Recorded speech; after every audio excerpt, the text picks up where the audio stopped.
যে আজকে আপনারা নিশ্চয়ই জানেন যে আমাদের বিধানসভা চলছে, তার গতকালকে মাননীয় মুখ্যমন্ত্রী মমতা বন্দ্যোপাধ্যায়ের আশীর্বাদে আমার মাল বিধানসভায় সিটি স্ক্যানের উদ্বোধন করা হলো, যার জন্য আমি আসছিলাম।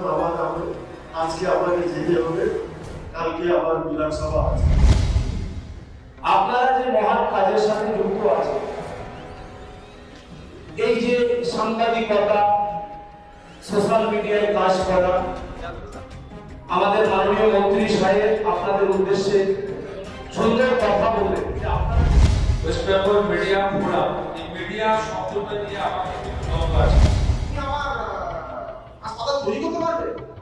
আমি বলছি স্যার পারবো। এই পরিশ্রম করে আজকে মিটিংটা যে স্বয়ংসম্পূর্ণ করতে পেরেছে, তার জন্য আজকে মিটিং এর আহ্বায়ক হিসেবে আমি তাকে স্যালুট জানাই।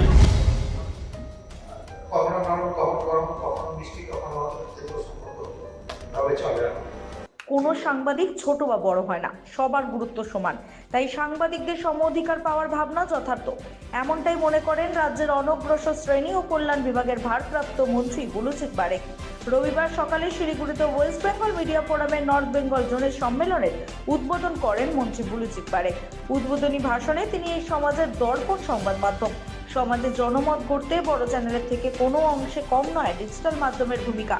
সরকারিভাবে হয়তো তাদের সাংবাদিক স্বীকৃতি নেই, হয়তো তাদের কাছে বড় প্রতিষ্ঠানের পরিচয়পত্র নেই, কিন্তু তাদের সাংবাদিকতার মান কোনো অংশে ছোট নয়। তিনি বলেন, কোনো সাংবাদিক ছোট বা বড় হয় না, সবার গুরুত্ব সমান। তাই সাংবাদিকদের সম অধিকার পাওয়ার ভাবনা যথার্থ। ডিজিটাল মাধ্যমে সাংবাদিকদের সম অধিকার পাওয়ার দাবি ও ইতিবাচক বার্তার মাধ্যমে শিল্প বান্ধব পরিবেশ গড়ে তুলতে রাজ্যের সকল সংবাদ মাধ্যমের প্রতিনিধি, বিশেষ করে ডিজিটাল মাধ্যমের প্রতিনিধিদের নিয়ে ওয়েস্ট বেঙ্গল মিডিয়া ফোরাম গঠনের উদ্যোগ নেওয়া হয়েছে। এদিনের সমাবেশের মূল উদ্যোক্তা ছিলেন উদ্যোগপতি মলয় পীঠ। ফোরামের আহ্বায়ক বিশ্ব বাংলা কেবল অপারেটর অ্যাসোসিয়েশনের সভাপতি শঙ্কর মণ্ডলের বক্তৃতা দিয়ে অনুষ্ঠানের সূচনা হয়। ওয়েস্ট বেঙ্গল মিডিয়া ফোরাম এদিনের সম্মেলনের বিশেষ অতিথি হিসাবে উপস্থিত ছিলেন শিলিগুড়ির SP Somnath Das, SI surgical সংস্থার chairman Sanjay Mukherjee, All India ইমাম অ্যাসোসিয়েশনের সভাপতি মোহাম্মদ বাকিবুল্লাহ মোল্লা, প্রখ্যাত লোকসঙ্গীত শিল্পী রথিন কিস্কু সহ বিভিন্ন সংবাদ মাধ্যমের প্রতিনিধিরা। এই অনুষ্ঠানে ওয়েস্ট বেঙ্গল মিডিয়া ফোরামের নিজস্ব মোবাইল অ্যাপস ও নর্থ বেঙ্গল জোনের অফিসের উদ্বোধন করা হয়। সমাবেশের মূল উদ্যোক্তা মলয় পীঠ বলেন, এই প্রচেষ্টায় সাংবাদিকদের একত্রিত করে তাদের ন্যায্য প্রাপ্য দেওয়া ও রাজ্যের শিল্পবান্ধব পরিবেশ ফিরিয়ে এনে রাজ্যের বেকার যুবক যুবতীদের কর্মসংস্থানের একটা বড় ক্ষেত্র তৈরি করতে সাহায্য করবে। সংস্থার পক্ষ থেকে জানানো হয়েছে, আগামী 22শে December Santiniketan medical college West Bengal media ফোরামের রাঢ় বাংলা জোনের সম্মেলন অনুষ্ঠিত হবে।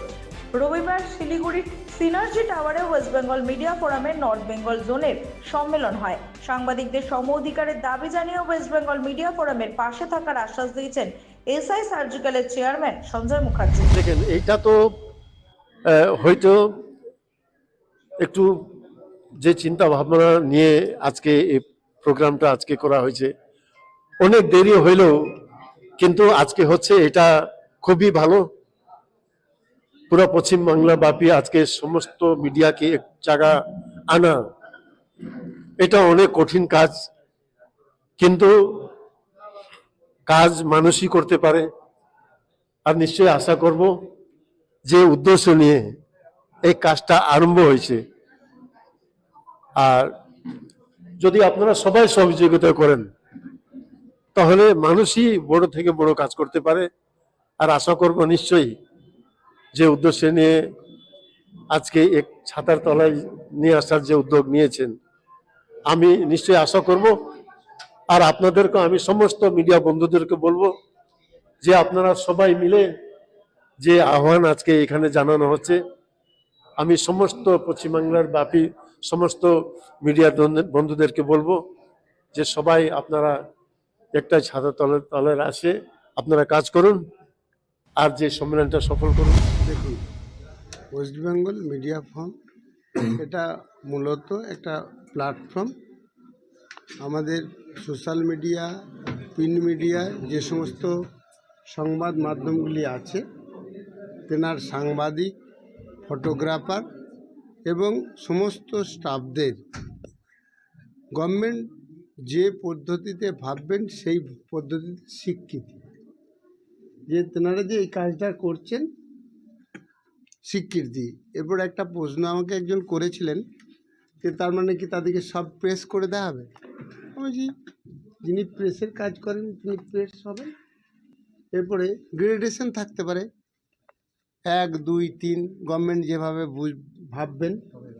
যিনি ক্যামেরার কাজ করেন তিনি ক্যামেরা কাজ করছে বলে স্বীকৃতি পাবেন এবং গ্রেডেশন থাকতে পারে। যেনারা মিডিয়ার সঙ্গে যুক্ত তেনাদের স্বীকৃতি আমাদের লক্ষ্য।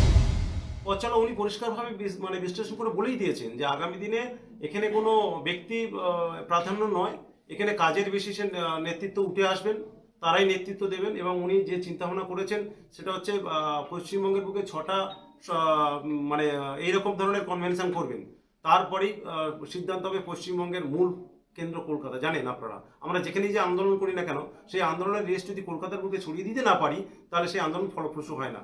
তো আমরা বড় করে কলকাতার বুকে একটা মহাসম্মেলন করব, যে সম্মেলনের মাধ্যমে দিয়ে মাননীয় মুখ্যমন্ত্রীর কানে চলে যাবেন যে এত সংখ্যক মানুষ তারা বিনা আইডেন্টিতে জীবিকা নির্বাহ করে এবং সরকারের পাশে থাকে। দারুণ উদ্যোগ যে আপনারা যারা মিডিয়ায় কাজ করেন, কেউ কারোর ভিউয়ার্স বেশি আছে, কারোর কম আছে, কিন্তু আপনারা প্রত্যন্ত এরিয়ার অনেক খবর যেটা প্রথম শ্রেণীর সংবাদ মাধ্যমে দেখানো হয় না, আপনারা দেখান।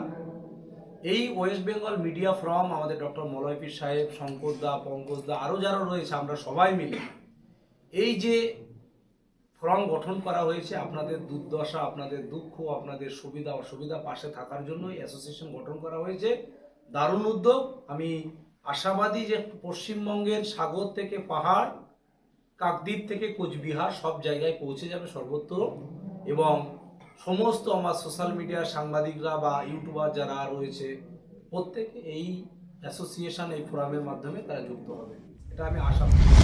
দেখুন, ওয়েস্ট বেঙ্গল মিডিয়া ফোরাম আজকে এটার নাম করা হয়েছে, কিন্তু এটা একটা সবার সম্মিলিত একটা প্রচেষ্টা, একটা সংগঠন। অনেক পিছিয়ে পড়া সাংবাদিকরা আছে, জার্নালিস্টরা আছে, যাদেরকে লোক চেনেন না, তাদেরকে ফ্রন্ট লাইনে আনার এবং অর্থনৈতিকভাবে তাদেরকে সচ্ছল করার, এটাই কিন্তু এই সংগঠনের প্রথম উদ্দেশ্য। তার কারণ একটা জিনিস আপনারা জানবেন, একা বা দুজনের করে দুজন কেউ বড় হতে পারে না, কিন্তু যখন একসঙ্গে আপনি 100 লোক থাকবেন তখন তাদের কথা কিন্তু সরকারও শোনে। তো আমাদের উদ্দেশ্য একটাই, দেখুন ফ্রন্ট লাইনে যেসব মিডিয়ারা আছে তাদেরকে তো সবাই চেনে, তাদের প্রেস ক্লাব আছে, কিন্তু এদেরকে কারা চেনে? আর এদেরকে চেনার কারণ হচ্ছে একটাই, যে কারণ হচ্ছে আজকে ধরুন, আজকে যদি কোনো একজন রিপোর্টার বা কোনো একটা ছোট চ্যানেল যদি অ্যাডভার্টাইজমেন্ট চাইতে যায়, তাহলে কিন্তু তাকে বলবে ঠিক আছে দেখব। কিন্তু আমাদের উদ্দেশ্য একটাই, যে তাদের চ্যানেল যখন ফ্রন্ট লাইনে চলে আসবে সরকারও তাদের কথা চিন্তা করবে। এবং আপনি জানেন অলরেডি আমাদের মাননীয় মুখ্যমন্ত্রী এই যে সংগঠনটাকে সেটা একরকম মানসিকভাবে তিনি সাপোর্ট করেছেন। আশা করা যায় এটা একটা বড় সংগঠন হতে চলেছে এবং প্রত্যেকটা জেলায়, মানে আপনি কুচবিহার থেকে সুন্দরবন যত ছোট ছোট আপনার মিডিয়া আছে, চ্যানেল আছে, সাংবাদিকদের আছে, তাদের এটা একটা সবার মিলিত একটা শক্তি তৈরি হতে চলেছে।